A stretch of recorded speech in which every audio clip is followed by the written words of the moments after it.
नमस्ते दोस्तों, स्वागत है आप सभी के आपके अपने YouTube channel Aradhana and vlogs पे। दोस्तों, आज की वीडियो में हम बात करेंगे कि सावन के महीने में हमें कौन-कौन सी गलतियां नहीं करना चाहिए, जो कि बहुत सारे लोग जो हैं जाने-अनजाने में कर देते हैं। तो इसी को हम आज इस वीडियो में जानेंगे कि हमें जो है कौन-कौन सा कार्य जो है कौन-कौन सी गलतियाँ जो है सावन के महीने में या फिर जब हम सावन के महीने में व्रत रखते हैं तो हमें उस टाइम पे नहीं करना चाहिए, ठीक है? तो चलिए दोस्तों, बिना देरी किए वीडियो को शुरू करते हैं। तो बने रहें आप हमारे साथ इस वीडियो के अंत तक, और पूरी वीडियो देखने के बाद अगर आपको अच्छी लगे तो आप लाइक ज़रूर करें, और इसी तरह की जानकारी के लिए आप हमारे चैनल को सब्सक्राइब करें। तो देखिए दोस्तों, सावन का महीना बहुत ही पावन और पवित्र होता है। इस महीने में हम जो है भगवान भोलेनाथ की पूजा करते हैं, साथ में माता पार्वती की भी पूजा आराधना करते हैं, और माता पार्वती और बाबा भोलेनाथ को जो है हम प्रसन्न करने का प्रयास करते हैं। लेकिन कुछ ऐसी गलतियां हमारे द्वारा हो जाती हैं जिसको कि नहीं करना चाहिए। तो देखिए दोस्तों, सबसे पहला है कि अगर कोई भी व्यक्ति पूरे साल में कोई भी व्रत नहीं रखता है तो उसको सावन के महीने में एक व्रत ज़रूर रखना चाहिए। चाहे आप सोमवार व्रत करें, मंगलवार व्रत करें, या फिर बहुत सारे लोग जो हैं मासिक शिवरात्रि का व्रत करते हैं, प्रदोष का व्रत शुरू करते हैं। तो आप किसी भी तरह से एक व्रत आपको ज़रूर करना चाहिए। मतलब आप तो सावन के महीने में तो एक व्रत ज़रूर करें, ठीक है? भगवान भोलेनाथ के नाम से, ठीक है? तो आपको एक व्रत ज़रूर करना चाहिए अगर आप व्रत नहीं करते हैं तो, ठीक है? अब अगला है दोस्तों कि अगर हम व्रत करते हैं तो हमें जो है, अगर हम व्रत किए हैं तो हमें जो है मंदिर में जाकर ही पूजा आराधना करना चाहिए, जो कि बहुत ही सर्वश्रेष्ठ होता है, ठीक है? लेकिन बहुत सारी जो है महिलाएं बहनें जो हैं जिनकी नई नई शादियां हुई होती हैं, उनके घर वालों के ऊपर थोड़ी सी पाबंदी होती है कि अभी नई नई शादी हुई है तो अभी नहीं जाना है, ठीक है? खासकर गाँव में ऐसा होता है कि नई नई शादी होती है तो मतलब घर वाले बाहर नहीं जाने देते हैं, ठीक है? लेकिन अगर आपको व्यवस्था है, आप बाहर जा सकते हैं, तो आपको बाहर जाके ज़रूर पूजा आराधना करना चाहिए भगवान भोलेनाथ की।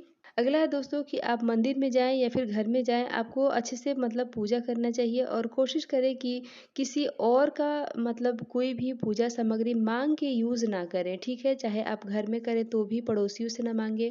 मंदिर गए हैं तो कोई और व्यक्ति आया है, उससे हमें कभी भी माँग के पूजा नहीं करनी चाहिए। चाहे आप किसी भी देवी देवता का पूजा करते हैं तो आपको माँग के पूजा कभी भी नहीं करना है, ठीक है? तो ये बातें आप ध्यान रखें कि हमें जो भगवान भोलेनाथ ने हमें जितना दिया है, हमें उतना ही में उनकी पूजा करना है और आराधना करना है। हमें किसी से कुछ भी माँगने की ज़रूरत नहीं पड़नी चाहिए, ठीक है?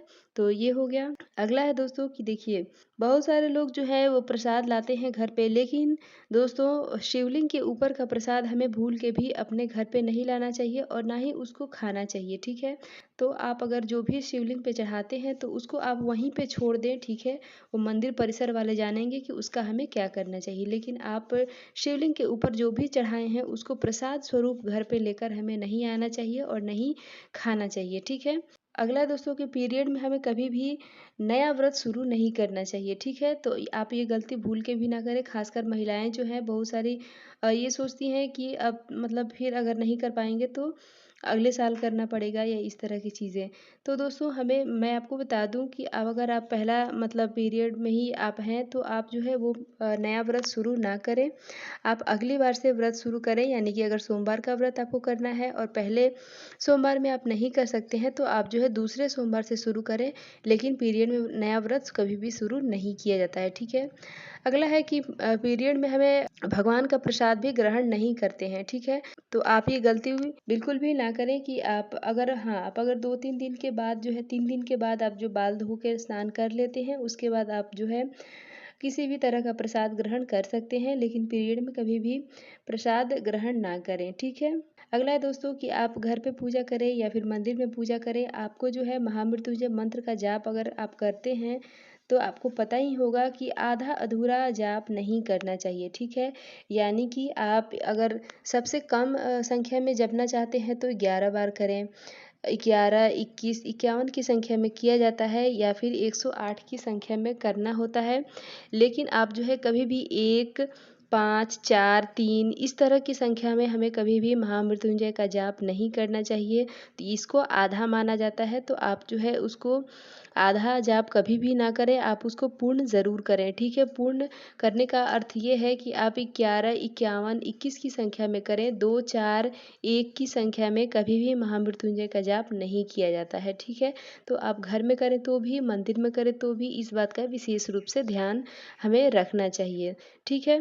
अगला है कि जो लोग मंदिर नहीं जा सकते हैं किसी भी कारण से, तो आप जो है घर में पूजा आराधना कर सकते हैं भगवान भोलेनाथ की। लेकिन अगर आपको बहुत ज़्यादा श्रद्धा है कि हम भी शिवलिंग पे पूजा करते, जल चढ़ाते, तो आप जो है पूरे सावन या फिर सिर्फ जिस दिन आपका व्रत है उस दिन आप जो है मिट्टी के शिवलिंग यानी पार्थिव शिवलिंग बना के और घर पे ही पूजा पाठ कर सकते हैं, ठीक है। अगर आपके मतलब गमले वगैरह में मिट्टी है तो आप उसमें से भी पार्थिव शिवलिंग बना के पूजा आराधना कर सकते हैं। अगर पार्थिव शिवलिंग नहीं है तो आप मिट्टी मंगवा के भी पूजा आराधना भगवान भोलेनाथ की बहुत ही सरल तरीके से, आसान तरीके से कर सकते हैं। कोई भी मनाही नहीं है, ठीक है। लेकिन कोशिश करें कि जिस दिन पूजा करना है उसी दिन उसको निर्माण करें, और जिस दिन पूजा हम समाप्त कर लिए, सब कुछ हो गया, तो 2-4 घंटे यानी शाम के समय या फिर शाम के समय तक उसका विसर्जन हम कर देना है, विसर्जन कर देना है। ऐसा नहीं कि आज बनाए और उसका विसर्जन हम 2 दिन के बाद किए, 3 दिन के बाद किए, तो इस तरह से नहीं करना है, ठीक है। तो अगर जो लोग मंदिर जाके पूजा नहीं कर सकते हैं और वो उनका मतलब बहुत ज़्यादा मन हो रहा है कि वो शिवलिंग पे ही पूजा करते, तो आप जो है मिट्टी के शिवलिंग बना के उस पे आप पंचामृत से अभिषेक करें, या फिर जैसे भी आप पूजा पाठ करना चाहते हैं भगवान भोलेनाथ की, आप वैसे पूजा कर सकते हैं, ठीक है। दोस्तों, आशा करती हूँ कि ये जानकारी आपको अच्छी लगी होगी कि श्रावण के महीने में हमें कौन कौन सा कार्य, कौन कौन सी गलतियाँ, कौन कौन सा पूजा करते समय कौन कौन सी गलतियाँ नहीं करना चाहिए। तो आशा करती हूँ कि ये वीडियो आपको अच्छी लगी होगी। वीडियो पसंद आए तो लाइक करें।